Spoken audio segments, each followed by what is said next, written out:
완전한 자로 세우시는 하나님이다는 그런 제목으로 말씀을 상고할 때 우리 가운데 하나님께서 크신 은혜로 축복해 주실 것을 믿습니다.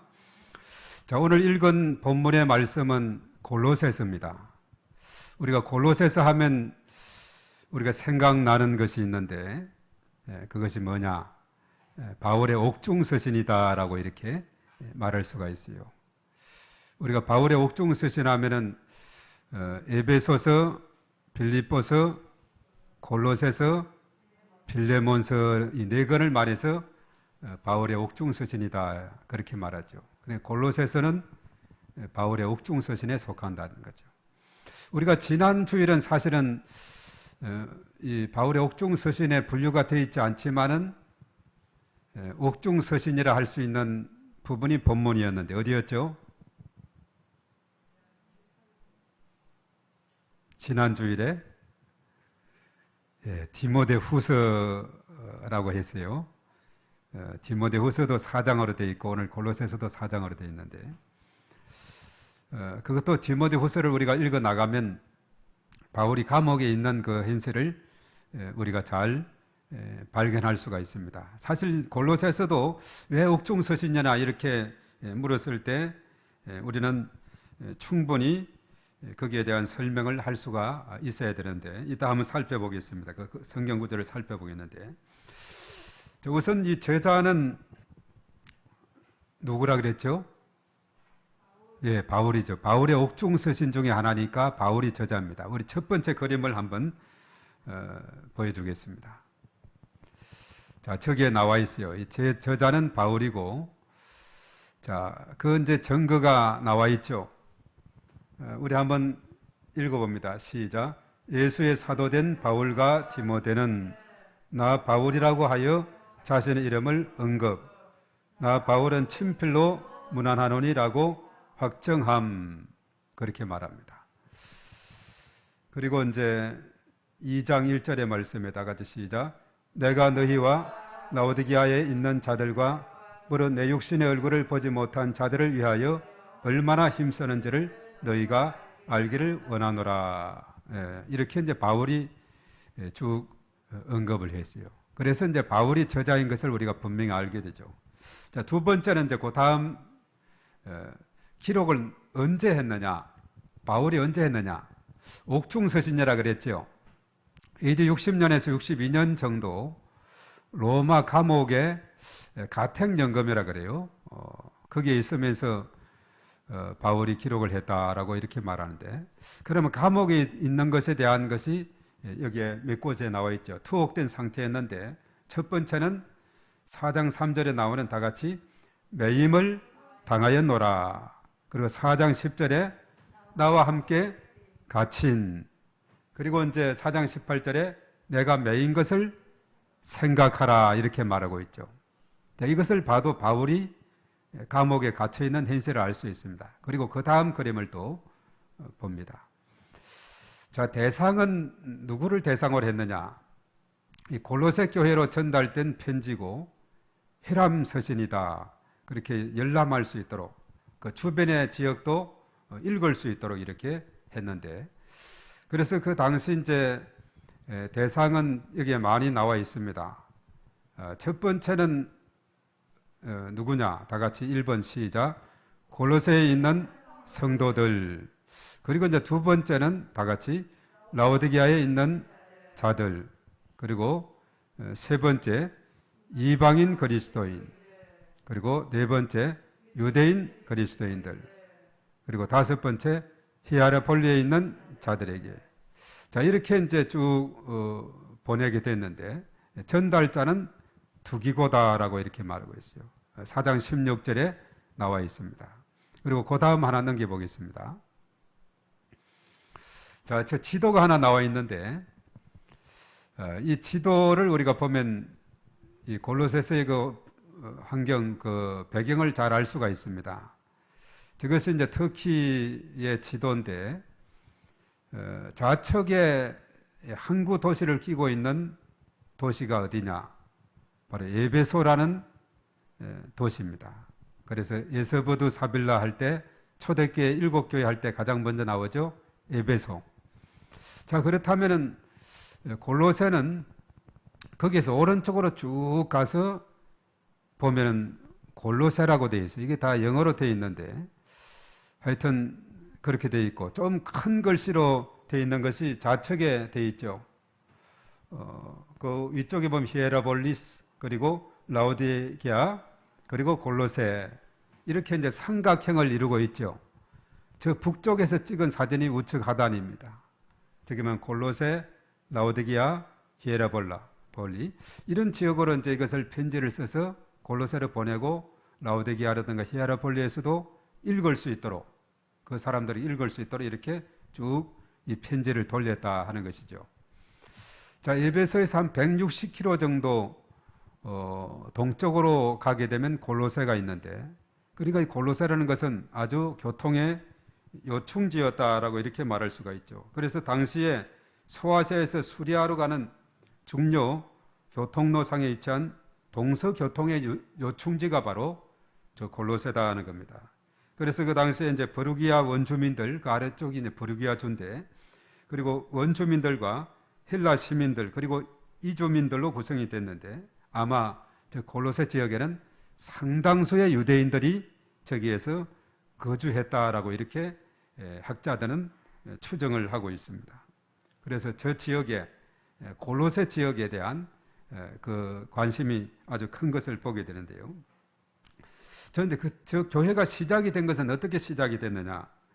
우리가 사도행전 19장 10절에 보면은, 나중에 바울의 전략에서 나오겠습니다마는, 사도 바울이 에베소에 가서 복음을 회당에서 2달 동안 증거하고, 3개월간 증거하고, 그리고 이제 증거한 다음에 믿는 사람이 있고 또 반대한 사람이 있고, 이렇게 해서 이거 안 되겠다 해가지고 믿음의 사람 제자들만 뽑아서 2년 동안에, 2해 동안에 아시아에 사는 자들, 유대인이나 헬라인이나 다 주의 말씀을 듣더라라고 사도행전 19장 10절에 말씀하는데, 그 당시에 그 아시아에 속한 많은 지역에서 거기 와서 말씀을 들었는데, 특별히 그 중에 바울이 2년 동안에 두란노에서 복음을 열심히 날마다 가르칠 때 에바브라라 하는 사람이 거기에서 복음을 듣게 됐어요. 우리가 골로새서 1장 7절에 보면은 바로 이 골로새 교회를 세운 사람이 누구냐?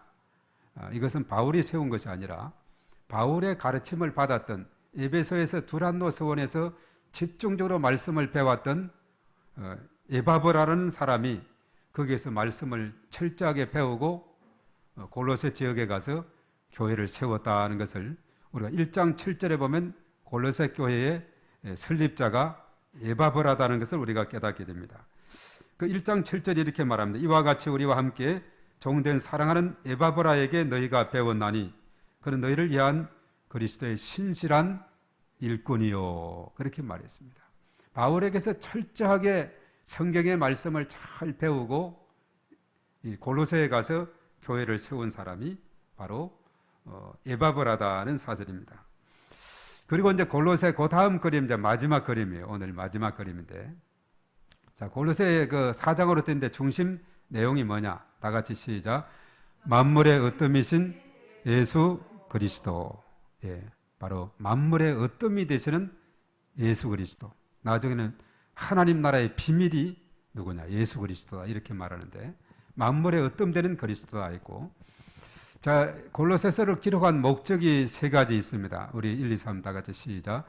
예수 그리스도가 으뜸인 것을 가르치기 위해 교회 안에 거짓 가르침과 이단 문제에 대해 바르게 대처하기 위해서 예수 그리스도를 따르는 그리스도인으로서 합당한 삶을 살아가게 하기 위해서, 이런 이유로 인해서 골로새서를 기록했다라고 말할 수가 있습니다. 이제 그림은 오늘 여기까지 다 보게 되었습니다. 자, 오늘 1장에 와서 우리가 하반부에 본문을 잡고 읽었는데, 우리가 읽은 이 말씀을 자세하게 보면 바울은 복음을 위해서, 그리고 교회를 위해서 거기서 받는 그 고난을 억지로 받는 것이 아니라 기쁨으로 여겼다, 이렇게 말합니다. 그리고 복음의 일꾼으로서 수고를 아끼지 아니했다라고 이렇게 말하고 있죠. 그것은 교회를 위해서 하나님의 말씀을 이루기 위함이었다라고 이렇게 말하고 있어요. 그래서 바울이 가진 복음의 비밀은 영광의 소망이신 살아계신 예수 그리스도시다라고 말씀하고 있어요. 오늘 본문 속에서. 그리고 2장에 가서도 바로 예수 그리스도야말로 그 안에 모든 보화와 모든 그리고 지식의 모든 것이 다 그 안에 감춰져 있는 하나님의 비밀이 바로 그리스도다 이렇게 말하고 있죠. 그래서 예수 그리스도가 이방인 가운데서 풍성함을 알게 하려고 힘썼다 이렇게 말하고 있습니다. 바울은 특별히 이방 지역의 사도로 이렇게 부름을 받았다 했어요. 처음에는 유대인들에게 복음을 전했지만 거부하고 이러니까 내가 이방인에게로 발걸음을 옮기겠다 이렇게 말했죠. 물론 그가 회심할 때 사도행전 9장 또 22장 26장의 회심장이라 그랬죠. 3번이나 기록이 됐죠. 거기에서 보면은 하나님께서 바울을 이방인의 사도로 부름을 받았다라고 이렇게 말씀하고 있습니다. 그래서 사실은 이제 특히 소아시아 지역을 중심해서 그리스 지역에 또 로마까지 복음 전거에 힘쓴 것을 보게 됩니다. 그리고 사실 이렇게 이제 복음을 전하는데 효과적으로 이제 복음을 전하기 위해서 바울은 이 전략을 가지게 됐는데 오늘 이 본문에서 발견되는 바울의 중요한 전략이 있는데 그것이 뭐냐? 오늘 28절의 말씀에 나와 있습니다. 그것은 다름 아니라 아까 우리가 암송 구절로도 우리가 읽었던 그 말씀인데 그래서 바울의 전략이 뭐냐? 각 사람을 그리스도 안에서 완전한 자로 세우는 것이다 이렇게 말했어요. 우리 한번 따라하겠습니다. 각 사람을 그리스도 안에서 완전한 자로 세우는 것. 예, 이 바울이 참 놀라운 전략을 가졌어요. 각 사람을 그리스도 안에서 완전한 자로 세우는 것. 이것이 너무나 중요하다는 거죠. 그래서 사실 에베소 사역 거기에서 이제 나타나게 돼 이따 살펴보도록 하겠습니다. 집중적으로 말씀을 두란노 서원에서 2년 동안 가르치고 거기에서 배웠던 에바브를 비롯해서 많은 사람들이 흩어져서 교회를 세우고 하나님 나라를 든든하게 세워간 것을 보는데 중요한 것은 뭐냐? 각 사람을 그리스도 안에서 완전한 자로 세워만 놓기만 하면은 하나님 나라는 놀랍게 전파될 수 있다는 것. 이것이 놀라운 그의 전략이고 비전이었던 것을 보게 돼요. 그래서 바울이 이러한 전략은 사실 하나님께서 원하시는 세계 복음화를 위한 계획이고 그래서 하나님은 모든 그리스도인이 복음 안에서 완전한 자로 세워지기를 원하시고 또 그렇게 세워주시는 하나님인 줄 믿습니다. 그래서 사실 오늘 29절의 말씀에서 마지막 절에 그렇게 말했어요. 이를 위해서 바울은 성령의 능력에 힘입어서 힘을 다하여 수고한다라고 말했습니다.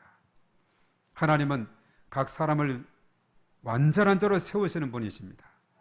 각 사람을 그리스도 안에서 완전한 자로 세우는 것은 바로 오늘날 어쩌면 제자 훈련의 핵심 구절이 되고 있어요. 이 사랑의 교회에서 아주 활발하게 진행이 되는 제자 훈련의 가장 핵심 구절이 뭐냐? 바로 오늘 골로새서 1장 28절의 말씀인 것입니다. 각 사람을 그리스도 안에서 완전한 자로 세운다는 겁니다. 각 사람 한 사람 한 사람을 제자로서 온전하게 세워놓으면은 이것은 놀라운 하나님의 역사를 이루어가게 된다는 거죠. 그래서 사실 이제 사도 바울은 놀라운 전략을 가졌는데 복음의 4세대다 하는 겁니다.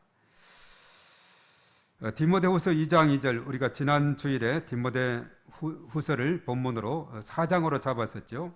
그런데 디모데후서 2장 2절의 말씀 보면 이렇게 말합니다. 또 내가 많은 정인 앞에서 내게 들은 바를 충성된 사람들에게 부탁하라. 그들이 또 다른 사람들을 가르칠 수 있으리라. 바로 복음의 4세대입니다. 이어서 내가 많은 정인 앞에서 내게 들은 바를 바울이 1세대라면 그 다음에 디모데 그리고 디모데는 어떻게 해야 되는가? 충성된 사람들에게 부탁하라 그랬어요. 충성된 사람들. 그러면 그들은 또 열심히 배워서 또 다른 사람들을 가르칠 수 있으리라. 바울과 디모데와 충성된 사람들과 또 다른 사람들 이렇게 해서 복음이 점점점 확장돼 가는 것을 우리에게 깨우쳐 주고 있습니다. 그래서 사실 바울은 1차, 2차, 3차 전도 로마 전도 여행까지 했지 않습니까? 우리가 이제 이 3차 전도 여행으로 보게 되는데 사도행전 19장 8절에서 10절의 말씀에 보면은 이런 기사가 있는 것을 보게 됩니다. 3개월 동안에 바울이 회당에서 열심히 복음을 전했습니다. 그러니까 사람들이 귀가 열려서 그 에베소가 어떤 지역입니까? 철학의 도시, 그리고 우상의 도시, 아데미 신상이 아주 무수히 있는 그런 도시지 않습니까? 그런데 바울이 회당에서 3개월간 말씀을 전할 때 그 중에서 많은 믿는 사람들이 생기게 됐어요. 한편은 또 반대하는 사람들이 생기게 됐다 그랬죠. 그래서 안 되겠다 해가지고 더 효과적으로 하기 위해서 이제 믿음의 사람들, 제자들을 출연해서 별도로 두란노 서원으로 이제 데리고 가서 거기서 날마다 성경을 강론하되 자그마치 2년 동안. 그래서 사실 바울은 이 에베소에서 적어도 3개월 회당에서 가르치고 2년 동안 두란노에서 가르쳤으니까 최소 2년 3개월. 또 이것저것 더 머물라고 봤을 때 한 3년 전후로 머물면서 그가 오로지 전념했던 것은 뭐냐 하면 바로 제자들을 세우는데 전념을 두었다는 거죠. 각 사람을 완전한 자로 세우는데 전념을 두었다는 사실입니다. 그렇게 해서 이제 아까 에바브라 같은 경우도 거기에서 열심히 두란노의 서원에서 2년 동안 배움으로 성경의 지식을 많이 얻게 되었고, 그리고 골로새에 가서 교회를 개척할 수 있는 그런 여력이 생기게 되었다는 사실이죠. 그리고 사실 이것은 바울뿐만 아니라 우리가 예수님의 전략에서도 보면은 예수님은 12제자가 유명하지 않습니까? 우리가 마태복음 4장 18에서 22절에 보면은 가장 먼저 안드레, 베드로와 안드레, 그 형제 안드레, 야고보와 요한, 그 형제 요한을 부르게 되죠. 모두가 어부 출신이었습니다. 그때 부를 때 뭐라고 했습니까? 너희로 사람을 낚는 어부가 되게 하리라. 사람을 낚는 어부가 되게 하리라. 이렇게 말했죠. 고기 낚는 어부들을 불러서 이제는 사람 낚는 어부로 삼겠다는 그런 말씀을 하신 것입니다. 자, 그러자 그들이 다 버려두고 예수님을 따랐다. 그래서 예수님의 사실은 핵심 제자들이 되게 됐어요. 이 중에서 하나를 뺀다면 안 데려간 사람은 안 데려가고 베드로, 야고보, 요한은 아주 변화산상이라든가 핵심적으로 3명을 데려가면 안 데려만 빠뜨리고 안 데려가고 3사람은 다 데려가게 된 것을 보게 되죠. 어부 출신들. 어부들은 그물로서 고기를 잡으면은 어떻습니까? 고기는 죽게 돼요. 그러나 사람 낚는 어부, 이것은 전도를 말하는 겁니다. 전도하게 하면 죽었던 영혼을 살리는 일이 되는 거죠. 죽이는 직업에서 살리는 직업이 됐다는 겁니다. 물론 어부가 나쁘다는 것은 아니에요. 어부가 있기에 우리도 생선이 우리의 식탁에 올라오게 되죠. 나름대로 그 의미가 있습니다만은 바로 이들로 하여금 사람 낚는 어부가 되어서 죽은 영혼을 살리는 일에 애쓰도록 힘쓰도록 한다는 거죠. 우리가 이 땅에 살아갈 때 한 번밖에 살 수 없는 인생, 더 값진 인생을 위한 삶이라면 우리가 하나님 나라와 그 을을 위해서 살아가는 삶, 그렇게 살아갈 때 먼저 하나님 나라와 을을 구하게 될 때 이 모든 것으로 채워주시는 하나님의 은혜가 있기 때문에 얼마나 복된 것입니까? 우리가 복음을 위해서 사는 삶 참으로 너무나도 값진 삶인 줄 믿습니다. 그래서 아마 베드로와 안드레, 야고보, 요한은 예수님의 부르심에 지체하지 아니하고 적극적으로 응답을 해서 제자로 가게 되었어요. 우리가 마태복음 10장에서 보면은 예수님의 12제자가 거기에 이름이 나오고 있죠.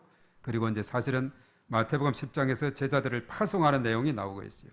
이것은 누가복음 9장 1절에서 6절에도 나오고 있죠. 그리고 누가복음 10장의 1절에서 16절은 70인 제자를 파송하는 내용이 나오고 있습니다. 그들에게 권세를 부어주고 병 고치는 능력과 귀신을 쫓아내는 권세를 주어서 가서 복음을 전할 수 있도록 했을 때에 참으로 그들은 놀라운 경험을 하게 돼요.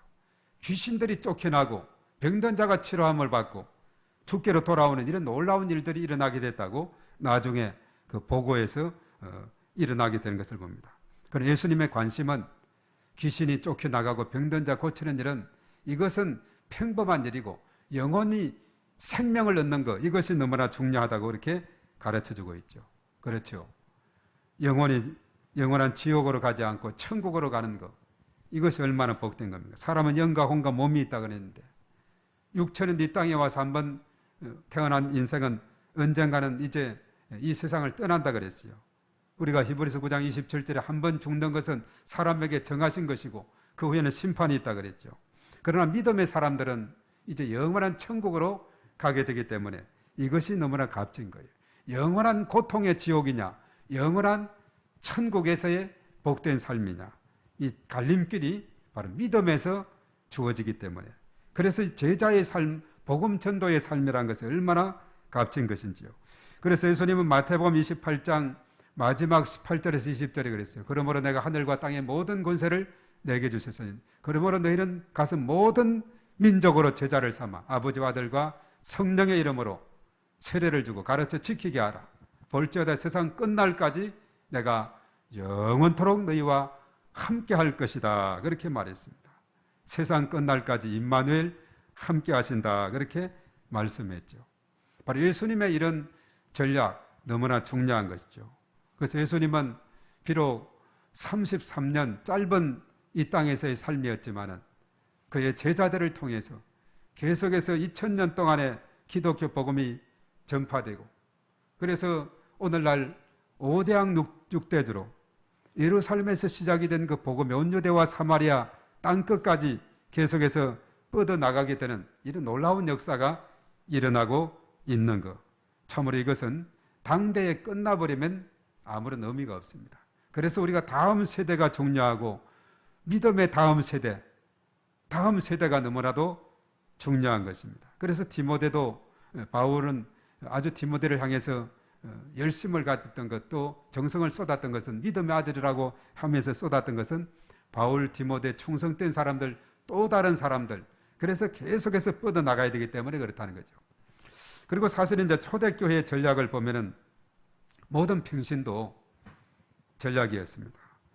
우리가 사도행전 2장 42절에 보면 사도의 가르침을 받고 서로 교제하고 떡을 떼며 기도에 힘썼다. 바로 사도의 가르침을 받았다는 말씀 교육이 있었고, 서로 교제, 그리고 떡을 뗐다는 것은 예배, 찬양을 드렸다는 것이고, 그리고 기도에 힘썼다 이렇게 말하죠. 그래서 찬양과 말씀과 교제, 그리고 기도에 힘쓴 삶, 이것이 계속 있게 되자 2장 47절은, 사도행전 2장 47절은 구원받는 사람을 날마다 주께서 더하셨다 그렇게 말합니다.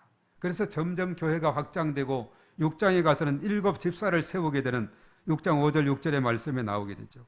그 중에서 가장 첫 번째 선임 되는 서대반 집사의 복음 전파, 7장에 가면 아주 길게 구약의 기나긴 역사, 이스라엘 역사를 잘 요약하면서 말씀을 전하게 됩니다. 나중에 이제 7장 마지막 부분에 가서는 그가 복음을 전하다가 돌에 맞아서 순교를 당합니다. 그런 가운데서도 그 얼굴은 천사의 얼굴과 같았다. 순교를 당하면서까지도 복음을 전하죠. 그리고 빌립은 사도행전 8장 4에서 8절에 보면 빌립은 사마리아 지역에 가서 복음을 전하는데 사마리아 도성이 완전히 복음화되는 이런 놀라운 그 성에 큰 기쁨이 있었다 이렇게 말씀을 하고 있죠. 그리고 16장에 가서는 루디아에게 가서 복음을 전했고, 18장에 가서는 브리스가와 아굴라 부부, 바울과 같은 천막을 만드는 업이 같아서 같이 이렇게 동행을 하면서 또 바울로부터 훈련을 받고 또 전하게 됩니다. 그래서 에베소에서 이 브리스길라와, 또 브리스가는 브리스길라라고도 합니다만은 아굴라, 이 사람이 정말 아볼로라는 사람이 거기에서 말씀을 전하는데 요한의 세례만 알 따름이라서 복음을 제대로 부르다가 가르쳐주는 그 브리스가와 아굴라와 같은 잘 훈련된 이런 사람들이 바울과 함께함으로 계속해서 주의 나라가 뻗어나가게 된 이 초대교회의 그런 모습을 우리가 보게 되는 것입니다. 그래서 이 땅에 우리 한 사람 한 사람이 참으로 중요한 거죠. 우리가 전 세계적으로 볼 때 세계 인구는 폭발적으로 증가하고 있어요. 지금은 70억이 훨씬 뛰어넘게 됐죠. 그리고 수많은 사람들이 믿지 않고 죽어가고 있습니다. 아직도 70억 중에 3분의 2가 넘는 사람들이 복음을 듣지 못하고 죽어가고 있다 그럽니다. 오늘날도 우리가 요즘 새벽에 우리가 날마다 솟는 샘을 묵상 집에서 우리가 살펴보듯이 예레미야 시대와 같이 인간의 죄악으로 인해서 이 땅이 칼과 기근과 전염병이 끊이지 않고 있는 것이 오늘날의 상황도 그렇습니다. 곳곳에 보면은 테러와 전쟁의 위협이 있고 칼이죠. 칼은 전쟁을 의미하고 있습니다. 아이티의 대통령이 테러범에 의해서 피살이 되는 이런 것이 오늘날 이 시대에 일어나고 있는 상황입니다. 곳곳에서 또 이렇게 분쟁과 전쟁과 포화가 일어나고 있습니다. 그리고 지구온난화로 인해서 자연재해가 얼마나 빈번하게 발생하는지 모릅니다. 그래요. 지구온도가 한 1도 정도 전에보다 높아졌다 그러죠. 그러자 지금 인도 서부 지역에 보면은 하루 저녁에 493mm인가 하루에 폭우가 쏟아지게 된 겁니다. 그래서 136명 이상이 사망을 했다 이런 보고가 있고, 요즘 중국 같은 경우도 폭우가 홍수가 일어나가지고 많은 사람들의 인명피해가 있죠. 그 위쪽에 러시아에는 너무나 이런 뜨거운 기온으로 산불이 그냥 얼마나 많이 일어나고 있는지 아주 난리가 났다 그러죠. 저쪽에 또 카나다 같은 경우 보면은 저 동부 지역에 너무나 온도가 높아가지고 며칠 전에 보니까 700명이 사망을 했다는 이런 보도가 있고 있습니다. 지금 우리나라도 지금 얼마나 더워요. 36도에서 38도, 지난 목요일은 이 광명 지역에 37.8도라 그래요. 서울은 36도였는데 어떻게 광명이 더 높게 나왔는데요. 오늘은 또 37도 정도로 이렇게 예보를 하고 있어요.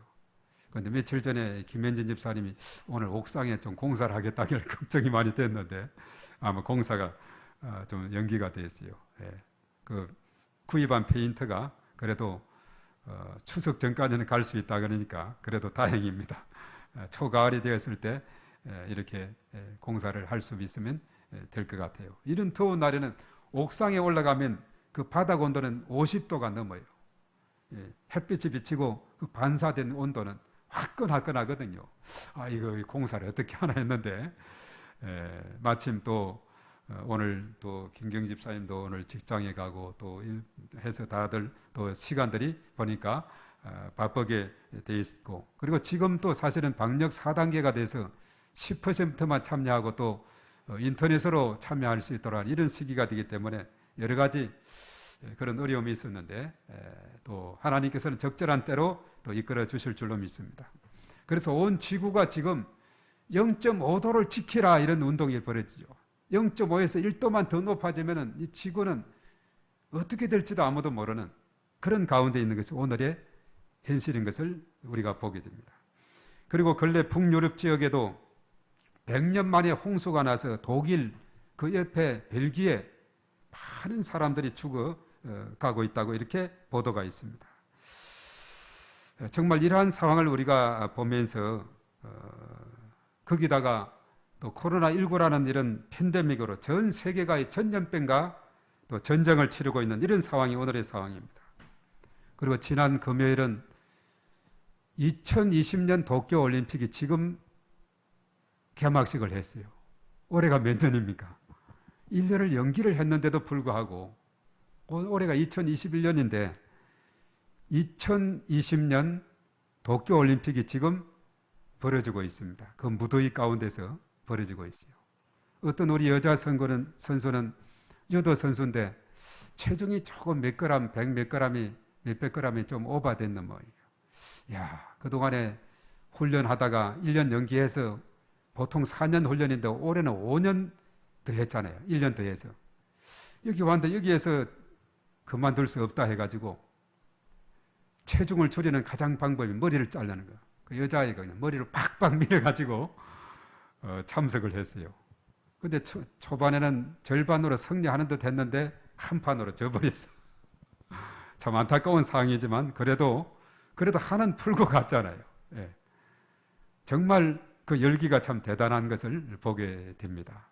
예, 물론 우리나라가 또 이제 처음에는 또 양궁으로 금메달도 딴 것도 있었고 계속해서 이렇게 벌어지고 있습니다.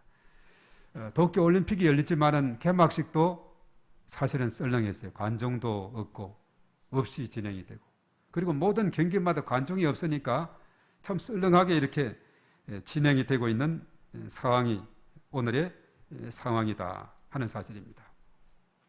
인간의 죄악으로 인해서 하나님의 심판의 칼과 기근과 전염병이 온 세상을 뒤엎으니까 이 모든 질서가 그냥 흐트러지는 것이 오늘의 상황이다는 사실입니다. 이 땅의 백성들이 창조자 하나님께로 돌아와야 되는 것입니다. 하나님을 두려워하며 무릎 꿇고 하나님의 긍휼을 구해야 될 줄로 믿습니다. 모든 백성, 모든 민족들이 주 앞으로 돌아오기까지 우리는 기도하며 복음 전도의 방법을 찾아서 우리가 열심히 전해야 된다는 겁니다. 특별히 전도의 방법에서 중요한 원리는 뭐냐? 사도행전 13장 48절에 있어요. 영생 주시기로 작정된 자, 이 찾는 것이 전도다 이렇게 말하고 있습니다.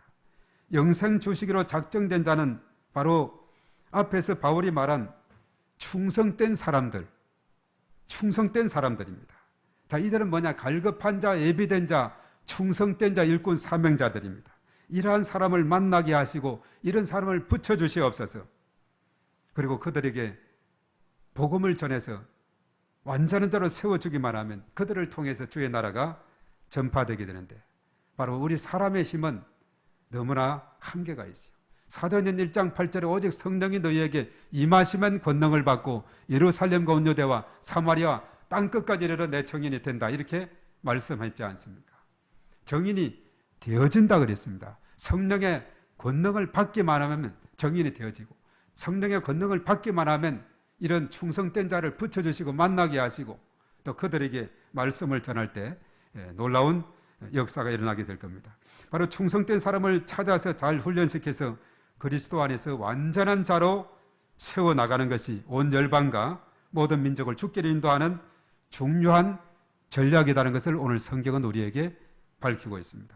바울과 같이, 예수님과 같이, 초대교회와 같이 이러한 전략에 눈이 뜨여서 하나님 나라를 세워나가는 세상의 소망 그리고 축복의 통로가 되는 우리 광명비전교회가 되어야 될 줄로 믿습니다.